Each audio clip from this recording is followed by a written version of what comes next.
ایک خلیجی ملک تھے, وہ بھی چلے گئے, یہ بھی بند کر دیا. تو ابھی ظاہر ہے حکومت چکے, حکومت کا موقف ہے کہ بارڈر سیکیورٹی کے لیے بند کیا گیا, لیکن عوام کا کہنا ہے کہ روزگار چھن گیا. تو آپ کے نزدیک متوازن حل کیا ہو سکتا ہے؟ دیکھو, گورنمنٹ کہے کہ میں نے سیکورٹی کے لحاظ سے, سیکورٹی کی وجہ سے کراچی شہر کو بند کر دیا, تو آپ کیا محسوس کرو گے اس پہ؟ نہیں, اگر متوازن حل کیا ہو سکتا ہے آپ سے جاننا چاہتے ہیں. میں یہی کہتا ہوں کہ بارڈر پہ رکھوالے ہیں بارڈر کے, بالکل.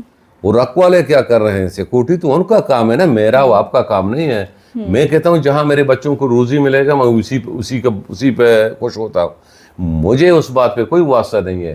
جس کا واسطہ ہے وہ جو اسی کے اوپر سیلری لیتے ہیں, اسی کے اوپر تنخواہ لیتے ہیں, اسی کے اوپر برات لیتے ہیں, وہ بارڈر کو سیکورٹی کو کنٹرول کریں. میں عام پبلک کو, میرے بچوں کا روزی روٹی کا مسئلہ ہے. میں کہتا ہوں کہ ہماری روزی روٹی اسی بارڈر سے وابستہ ہے.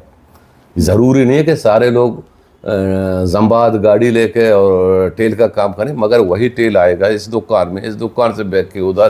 میں گاڑی چلاتا ہوں, میں زمیندار ہوں, ٹریکٹر چلاتا ہوں, مجھے سستا ٹیل ملتا ہے, ٹھیک ہے نا, 2 روپیہ 10 روپیہ کم ملتا ہے, تو میرے لیے بڑی بات ہے. یعنی پورا سسٹم اسی پہ چل رہا ہے.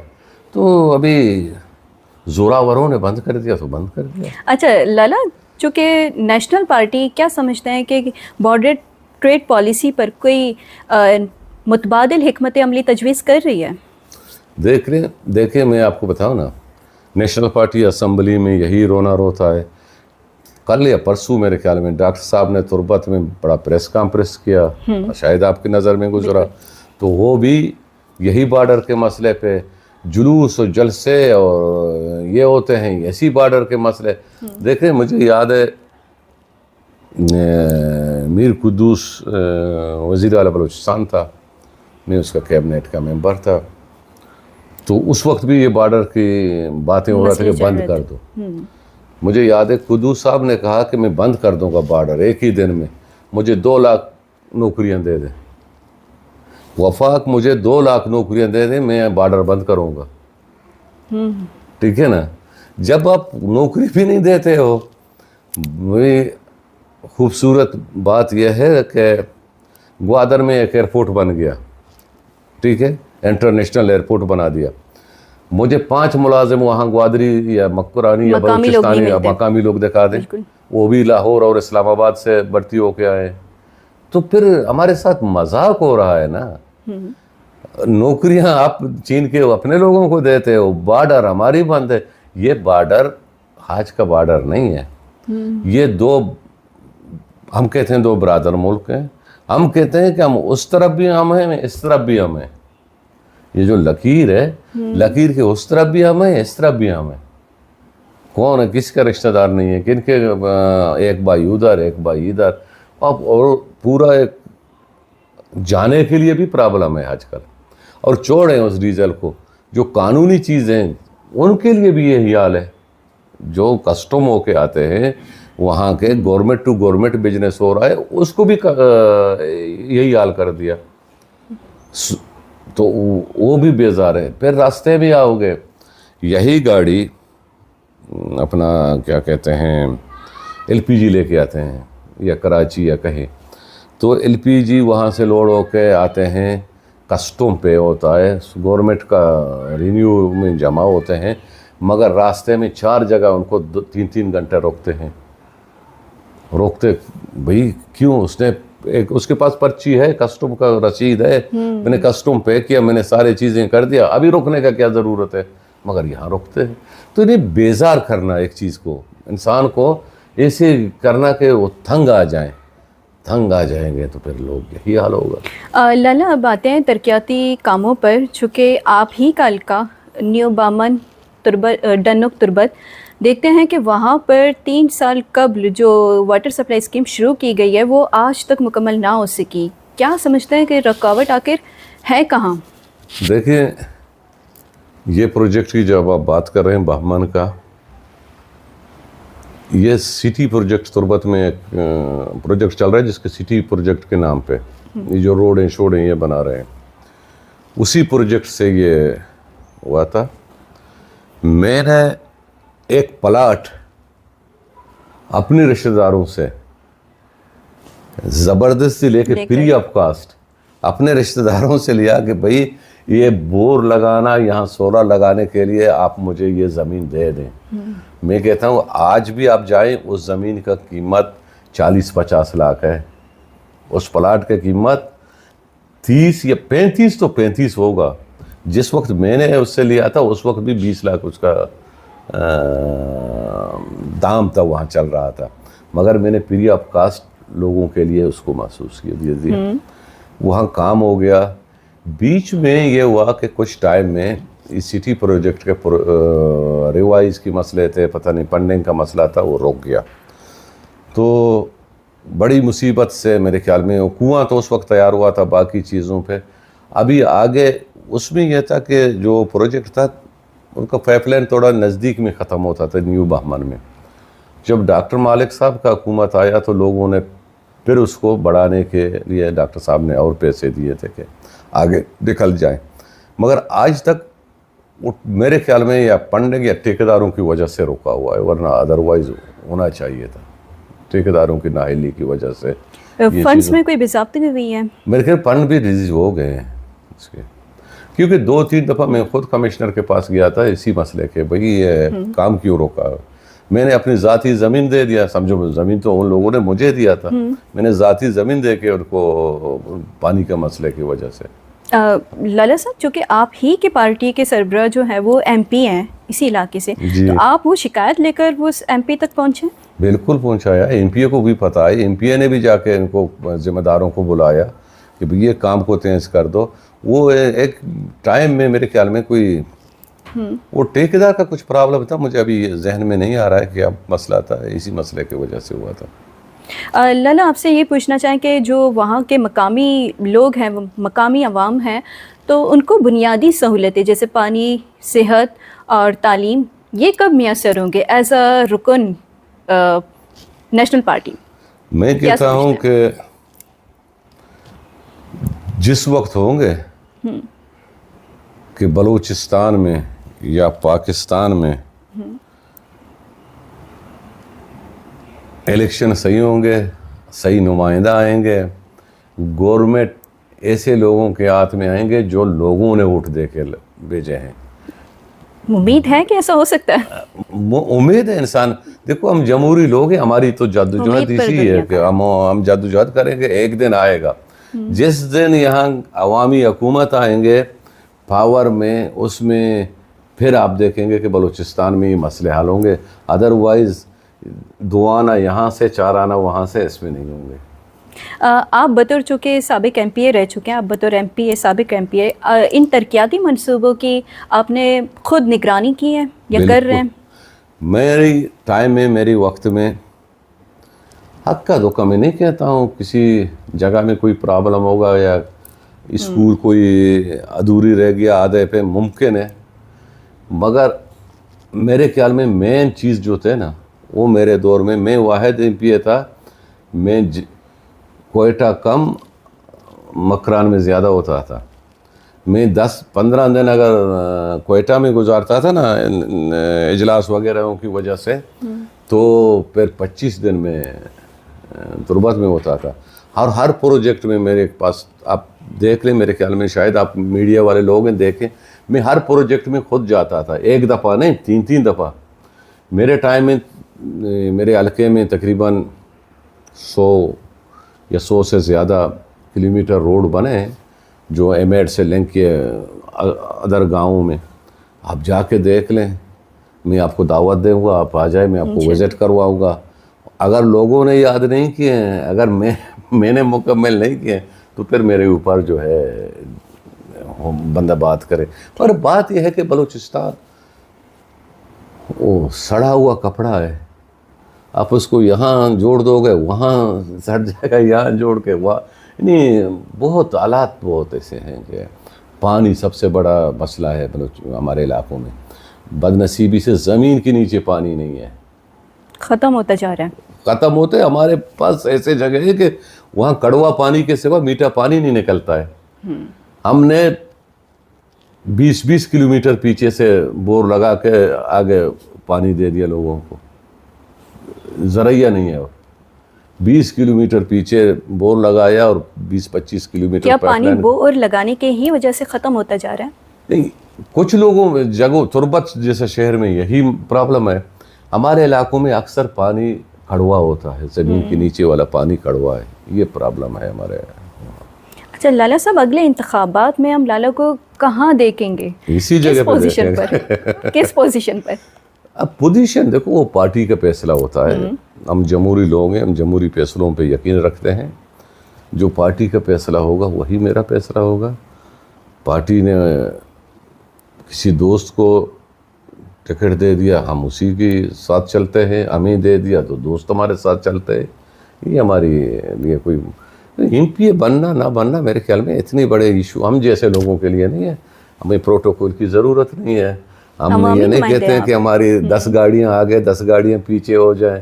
ہم کہتے ہیں، ہم اپنے دل میں کہتے ہیں، شاید دنیا کچھ اور محسوس کرتے ہیں، تو ہم کہتے ہیں کہ ہمیں عوامی خدمت ہمارے لیے سب سے بڑا پروٹوکول ہے. میں یہی سمجھتا ہوں.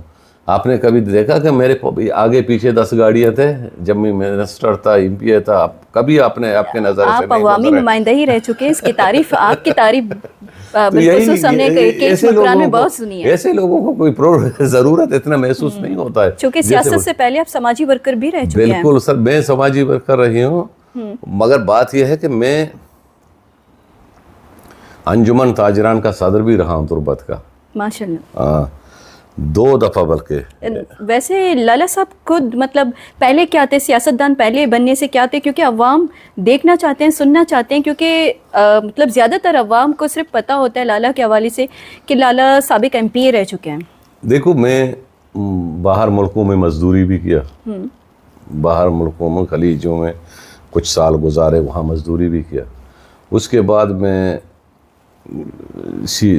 اپنے ملک آیا. جب اپنے ملک میں آیا تو میں سیاسی ایکٹیویٹی یا سماجی خدمت، یہ میرا مشن تھا. میں نے اسی میں شروع ہو گیا. تو پیشے کے لحاظ سے میں زمیندار ہوں، اور وہ بھی اپنا کام چلاتا ہوں. لوگوں کی مسئلہ مسائل بھی ہر وقت لیتے تھے. میں جب تربت میں انجمن تاجران یہ ہم نے بنایا تو میں صدر بن گیا، تو اس وقت تربت میں 8-8, 9-9, 10-10 دن تربت شہر بند ہوتا تھا.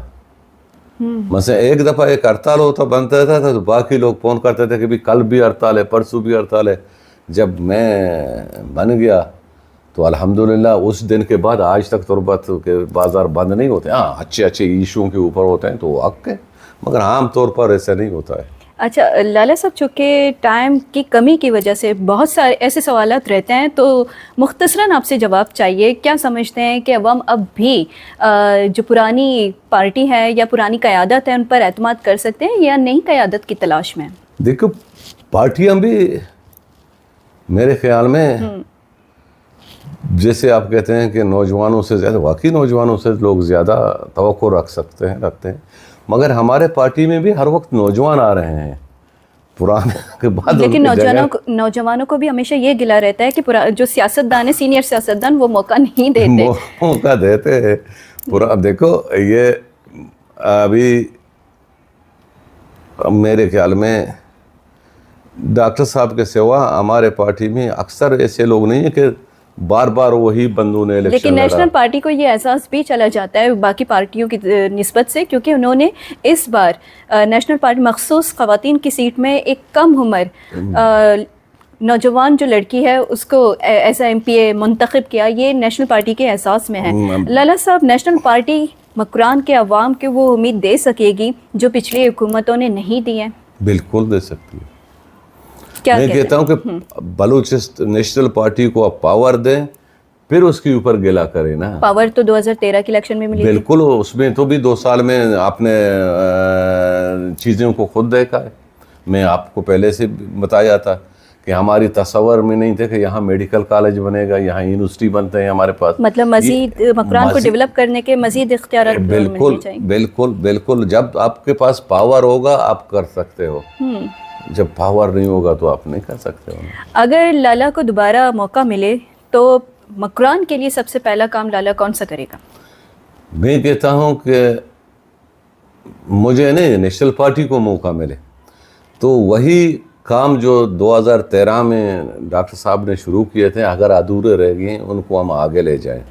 ایک تعلیم، صحت، یہ ہماری جو ہے منشور ہے پارٹی کا.